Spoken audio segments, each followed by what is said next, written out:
எங்க அப்பா அம்மா எனக்கு வச்ச பேர் என்ன தெரியுமாங்க? பூதத்தான். என் மனைவியை விட நான் அதிகமா நேசிக்கிறது என்ன தெரியுமா? இந்த மைக்கு தான். ஏன்னா நான் என்ன பேசுறேனோ அதை அப்படியே இது வாங்கி கொடுக்கு. ஆனா வீட்டுல ஒண்ணு இருக்கு பாருங்க, நான் ஒண்ணு பேசினா அது 9 பேசுது. உறவுகளால என்ன அன்னைக்கு நாட்டுல மகிழ்ச்சி இருக்குது. இன்னைக்கு வீட்டுல உறவுகள் எங்க? இன்னும் கணவன் மனைவி உறவுகள் இன்னைக்கு நல்லா இருக்கா? ஒரு காலத்துல எங்க பாட்டி எங்க தாத்தா மேல அவ்வளவு மரியாதை வச்சிருப்பா. எங்க தாத்தா பேரும் பூதத்தான் தான். எங்க பாட்டி பூரான் ஊர்ந்து போச்சுன்னு வைங்களேன், பூரான் போகுதுன்னு சொல்ல மாட்டா. ஏன்னா எங்க தாத்தா பேர்ல பூ இருக்கு, பூரான்னு சொல்ல மாட்டா.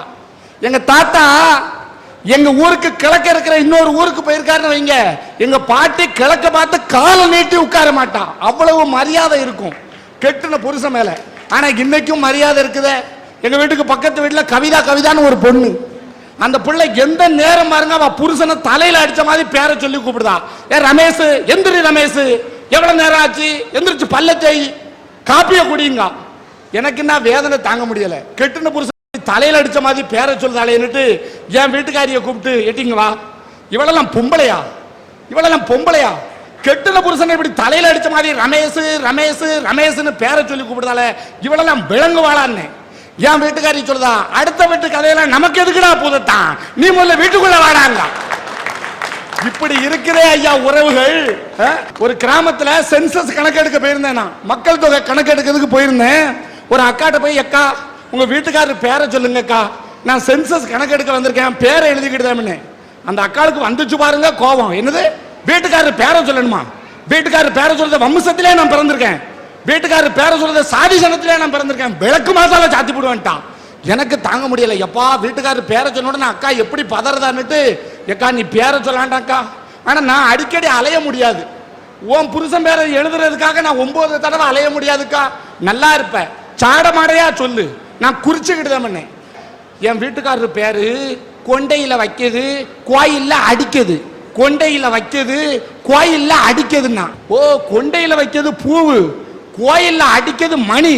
எக்கா உங்க வீட்டுக்காரர் பேரு பூமணி அக்கான்னு. ஆமா, அந்த பேதியில போவான பூமணின்னு தான் எல்லாரும் சொல்லுவாங்க.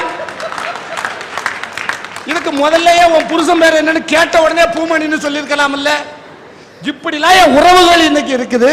கெட்டுன புருஷனை இப்படி வாடா போடான்னு பேசக்கூடிய உறவுகள் இருக்கின்ற காலத்துல என்னத்த உறவுகளால இன்னைக்கு இல்லற சக்கரம் இனிமையா சுழலுதுன்னு சொல்ல முடியுமா? பணத்துக்கு தானே இருக்கு மரியாதை. அழகா ஒரு பாட்டுல சொன்னாங்க, நான் மட்டும் சொல்லல, கோவணத்தில் ஒரு காசு இருந்தா கோழி கூவ ஒரு பாட்டு வரும், பாட்டு படிக்கிற ஏ மாமா உன் கோவணத்தில் ஒரு காசு இருக்கா? அப்ப கோவணத்துல 10 காசு இருந்தாதான் கோழி கூப்பிட பாட்டு வரும்னா, பணத்தை வச்சு தானையா இல்லற சக்கரம் இனிமையாக சுழலுது.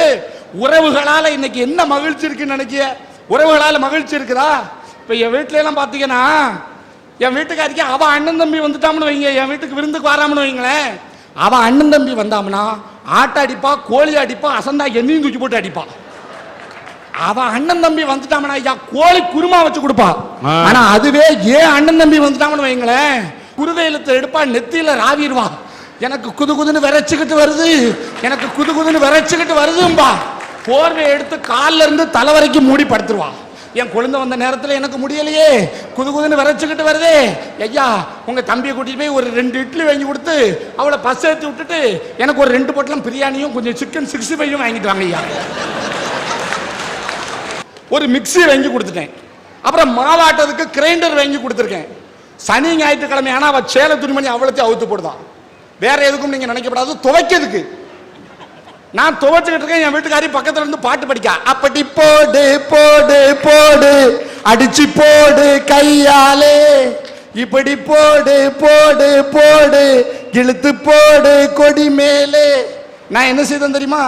இந்த நொரை போதுமா, இன்னும் கொஞ்சம் வேணுமா, இந்த நொரை போதுமா, இன்னும் கொஞ்சம் வேணுமா, இந்த நொரை போதுமா, இன்னும் கொஞ்சம் வேணுமா, இப்படி கிடந்து துவைச்சுக்கிட்டு இருக்கேன். குடும்பத்துல இவ்வளவு நடக்குமா? அதெல்லாம் அனுபவிச்சு பார்த்தாதான் தெரியும்.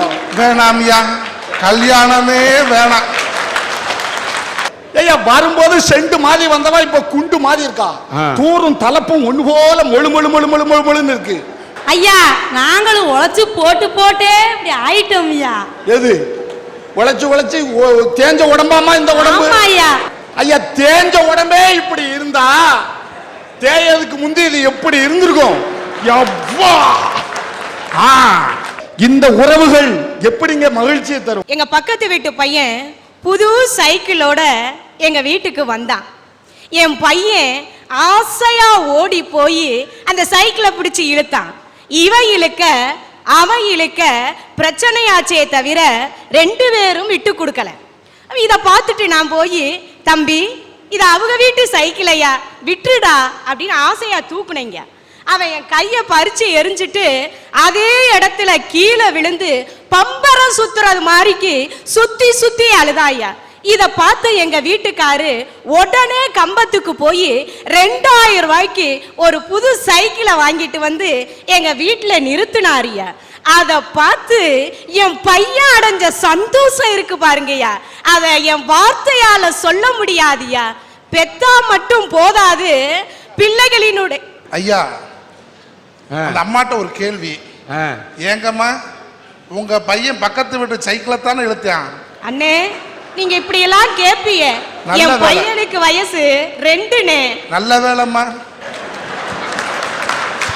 அவன் சைக்கிளை தான் இழுத்திருக்கிறான், நீ சைக்கிள் கேப்ல புந்து வேற விஷயத்தை இழுத்துன்ற. என்னால் உள்ளு உனக்கு எப்படி பொண்ணு கிடைக்கும்?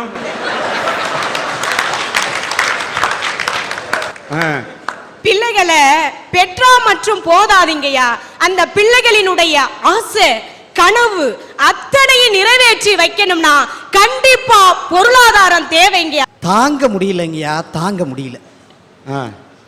தினம் 10 பிள்ளைகள் லவ் லெட்டர் கொடுக்குது.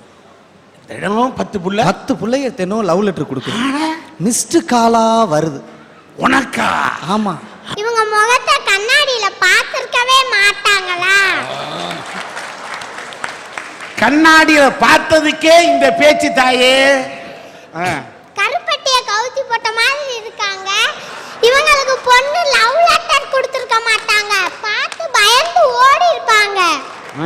ஐஸ்வர்யா ராய்க்கு அக்கா அம்மா உட்காந்துக்கோ. அது அப்படி உலகம் முழுக்க சொல்லணுமா? நானே கஷ்டப்பட்டு ஒரு 2 பிள்ளைகளை கரெக்ட் பண்ணி பிட்ட போட்டு இப்பதான் ஒர்க் அவுட் ஆகிற கண்டிஷன்ல இருந்துச்சியா, அதுல மண்ணள்ளி போட்டு நிக்கிறியே அத்தா. உறவுகள் எப்படி இருக்குன்னு பாத்தீங்களா? ஒண்ணும் கிடையாது. சாயந்தரம் வீட்டை வேலை முடிஞ்சு புருஷன் வீட்டுக்குள்ள வர்றாரு. வர்ற நேரம் வாசப்படியில அழகா பொட்டு வச்சு பூ வச்சு சடை பின்னி, வாங்க அத்தான் காப்பி சாப்பிட்றீங்களா, டயர்டா இருக்குதுங்களா, சுடுதண்ணி விளாவட்டுங்களா அப்படின்னு கேட்டா இது எவ்வளவு சந்தோஷமா இருக்கு. எந்த காலத்து பிளாக் அண்ட் ஒயிட் படம் பார்த்த மாதிரி பேசுறிய. இன்னைக்கு அப்படியா சூழ்நிலை இருக்குது? சாயந்தரம் வீட்டுக்கார வேலை விட்டு வர்ற நேரமா பார்த்து, சார் ஒரு நிமிஷம், இவ்வளவு பொம்பளையில குறை சொல்றாருல, என்னைக்கு நாளும் இவர் பெண்ணோட ஆசையை நிறைவேற்றி வச்சிருக்காரா? அதை கேளுங்க முதல்ல. என்ன சொல்றாரு தெரியுமா? ஒரு பட்டுச்சேலை வீட்டுக்காரம்மா கேட்டுருச்சு. உடனே சொல்றாரு, பேசாம கம்முன்னு கடை, நான் வாரேன் வாக்கப்பட, என் தங்கச்சி வாரா பிள்ளை பெறன்னு 2 பேர் ரெடியா இருக்காளுங்க, சோழியை பார்த்துட்டு உள்ளவோ இல்லாட்டி அடுத்ததோட வந்துருவேங்காரு. இவர் பொண்டாட்டியை பத்தி இங்க வந்து குறை பேச வந்திருக்காரு. எங்கேயோ ஓர மாறி ஆத்தா என் மேல வந்து ஏறாத்தான மாதிரி இன்னும் எனக்கு கல்யாணமே ஆகலைங்க, அக்கா பிட்ட தூக்கி என் மேல ஓடுறாங்க. இன்னைக்கு அப்படியா சார் நடந்துகிட்டு இருக்கு? வீட்டுக்காரர் வர்றாரு, விளக்காத வாயி கழுவாத மூஞ்சியோட அப்படியே தலையை சொரிஞ்சுக்கிட்டே வாங்க அத்தான் அப்படின்னு வச்சுக்கோங்க. பெரிய குளத்துல 2 குடும்பத்தை ரெடி பண்ணியிருப்பாரு. இப்படி உறவுகள்லாம் இன்னைக்கு இருந்துகிட்டு இருக்கு. ஒன்றும் இல்லைங்க ஐயா, சின்ன சின்ன விஷயங்கள் கொடுத்து போயிட்டா ஒரு பிரச்சனையும் கிடையாது குடும்பத்துல. டயர்டு படுத்தவர் அப்படியே அந்த அசதியில லேசா ஆரம்பிச்சிட்டார். நேரம் ஆக ஆக பேட்டரி சார்ஜ் ஏற ஏற டாப் கியர்ல தட்டிட்டாரு. அப்படின்ட்டாரு. பக்கத்துல படுத்திருந்த வீட்டுக்காரமா, ஐயோ ஐயா நாலாரி பயில்களான்னு வாரி சுருட்டிக்கிட்டு எந்திரிச்சு சுத்தி முத்தி பார்த்துச்சுல, டப்புன்னு 2 முட்டை போண்டாவை தூக்கி வாயில போட்டுருச்சு. அவரு முட்டை போண்டாவை தின்ட்டாரு தூக்கத்தோட தூக்கமா. அப்பையும் ஒண்ணு நிறுத்த முடியல, கொரட்டைய பார்த்துச்சு. தீபாவளி டைம், பயிலுக வச்சிருந்த 2 அணுகுண்டை தூக்கி வாயில ஓட்டு டப்புன்னு பொருத்தி விட்டுருச்சு. குமீர்னு வெடிச்சிச்சு இல்ல, மேவாய் கீவாய் ஊரா கிழிஞ்சு ரத்த கலரியா கொண்டே கட்டை போட்டு பெரிய ஆஸ்பத்திரியில் படுக்க வச்சுட்டாங்க சார். வீட்டுக்காரம்மா அங்கிருந்து வந்து இவர் உக்காந்துருக்கிறத பார்த்தோன்னே, ஐயா ஐயா நாதாரி பயல்களா, எங்கேயாவது இப்படி நடக்குமா அப்படின்னு அழுதுகிட்டு வந்துருச்சு. ஏமா அழுகுற? அதான் நான் தான் பொழைச்சிக்கிட்டேன்ல அப்படின்னாரு. அதை நினைச்சு தாயா அழுதுகிட்டு இருக்கேன், பொழப்பன்னு தெரிஞ்சா உன்னைய பெரிய ஆஸ்பத்திரியில் கொண்டு வந்து சேர்த்தேன் அப்படின்னு. அதனால தான் ஐயா சொல்றேன், குடும்பத்துல குடும்ப சக்கரம் இனிமையா எங்க சுத்திக்கிட்டு இருக்குது, அது பெரிய ஆஸ்பத்திரியில் குளுக்கோஸ் ஏத்துற கண்டிஷன்ல இருக்குது. அழகான ஒரு பழைய பாட்டில் சொன்னாங்க சார், ஒரே ஒரு ஊரிலே ஒரே ஒரு ராஜா, ஒரே ஒரு ராஜாவுக்கு ஒரே ஒரு ராணி, ஒரே ஒரு ராணி பெற்றாள் 9 பிள்ளை, அந்த 9லும் ஒன்று கூட உருப்படி இல்லை, உருப்படி இல்லை. உருப்படி இல்லைன்னு இந்த உருப்படியை பார்த்து நீ கை காட்டுற. அந்த பொண்ணு என்ன போடு நீங்க பேசிட்டு உட்கார்ந்துருக்குது, நீ இதை உருப்படி இல்லைன்னு இங்கே கையை காட்டுற. அது ஒரு சின்ன படி மாதிரிங்க ஐயா. ஒரு நாள் பார்த்தேயா, ஒரு 2.5 வயசு பையன் அன்னைக்கு வாசல்ல விளையாண்டுக்கிட்டு இருந்தான். அவங்க அம்மா அவனை தூக்கி எதிர்த்த வீட்டு ஆண்டியை காட்டி, அந்த வார ஆண்டி எங்க ஆண்டிக்கு ஒரு பிளைங் கிஸ் கொடு அப்படின்னுச்சு. இவன் போ, நான் கொடுக்க மாட்டேன் போ அப்படின்னா. சும்மா கொடுப்பா, ஆண்டி அடிப்பாங்க. சே, அப்படிலாம் அடிக்க மாட்டாங்க, சும்மா பிளைங் கிஸ் கொடு. உனக்கு என்ன தெரியும், நேற்று அப்பாவா அடி வாங்கினது எனக்கு இல்லை தெரியும் அப்படின்னா. இவனுங்கள்ட்ட பேச போய் குடும்ப கதை ஊர நடுத்தருவுக்கு வந்துருது. இதுக்கு தானா இல்லற சக்கரத்தை தூக்கி நிறுத்த போகுதுங்க. பால்பாண்டி என்றவர் தான் அந்த காப்பகத்தை முன்னிட்டு நடத்தி கொண்டிருக்கிறார். இதற்கு தேனியில் இருக்கக்கூடிய பெரிய பெரிய நல்ல இதயம் படைத்தவர்கள், பெரிய மனிதர்கள், பெரிய தொழிற்சாலை வைத்திருக்கக்கூடியவர்கள், தொழிலதிபர்கள் இந்த குழந்தைகளுடைய வாழ்க்கைக்கு அந்த மனிதனையை காப்பதற்கு ஒரு உதவி புரிந்து கொண்டிருக்கிறார்கள். அதில் நம்முடைய தேனி தென்றல் லயன்ஸ் கிளப்பை சார்ந்தவர்கள் அவர்களுக்கு பக்கபலமாக இருந்து கொண்டிருக்கிறார்கள்.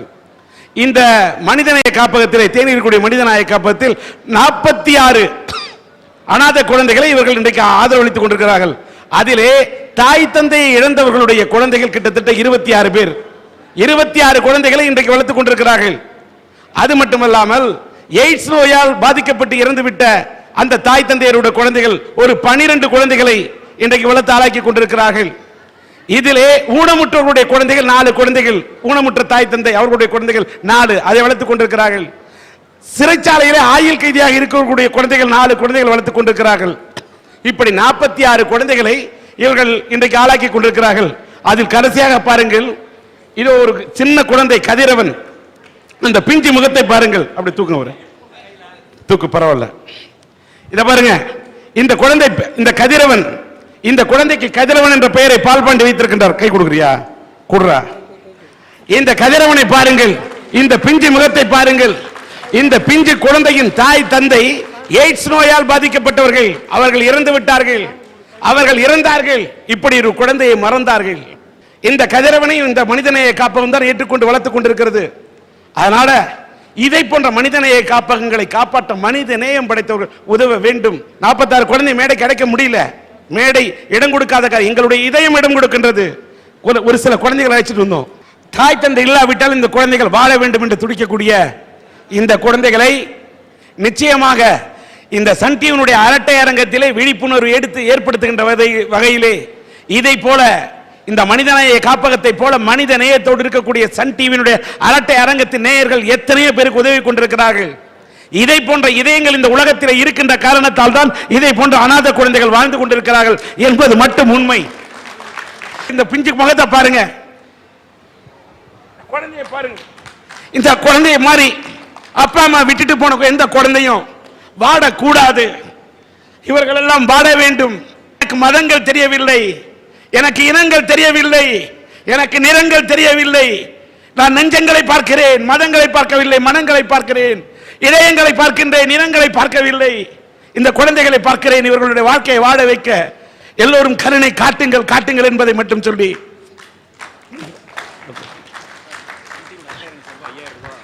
சன் டிவியினுடைய அரட்டை அரங்கத்தின் சார்பாக இந்த தேனியின் மனிதநேய காப்பத்துக்கு 5000 ரூபாயை வழங்குகின்றோம்.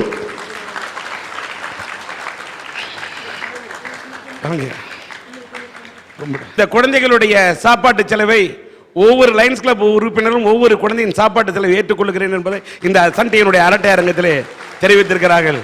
இவர்களை மனதார பாராட்டுகிறேன். ரஃபீக் அவர்கள் மாதம் ஒரு மூட்டை இந்த குழந்தைகளுக்கு உணவுப் பொருளுக்காக அரிசி மூட்டை தருவதாக சொல்லியிருக்கிறார். நன்றி. பெரியகுளத்தை சார்ந்த LIC ஏஜென்ட் ரங்கராஜன் அவர்கள் இந்த குழந்தைகளுக்கு 18 வயசிலே காப்பீடு கிடைக்கக்கூடிய அளவிலே இந்த ஒரு வருட பிரீமியத்தை இந்த குழந்தைகளுக்காக ரங்கராஜன் அவர்கள் பெரியகுளத்தில் இருப்பவர்கள் கட்டுகிறார். 18 வயசுல இந்த குழந்தைகளுக்கு பயன்படும். இந்த ஒரு வருஷத்தை இவர் கட்டுற மாதிரி எதிர்காலத்தில் மற்றவர்கள் இந்த குழந்தைகளுக்கு அந்த பிரீமியத்தை கட்டினால் இந்த குழந்தைகளுக்கு அந்த பணம் வளர்ந்து வந்து இவர்கள் வளரும் போது பயன்படும். இன்றைக்கு போடும் விதை எதிர்காலத்தில் மரமாய் அவர்களுக்கு உதவும் என்று சொல்லிக் கொள்கிறேன். முன்னாள் ராணுவத்தை சேர்ந்த P. கிருஷ்ணசாமி என்பவர் 5000 ரூபாய் தருகின்றார்.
இங்கே இருந்த நல்ல இதயங்கள் திரட்டி கொடுத்த ரூபாய் 28,600 ரூபாயை இந்த தேனியிலே இருக்கக்கூடிய மனிதநேய காப்பகத்துக்கு உங்கள் முன்னிலையிலே தருகின்றேன்.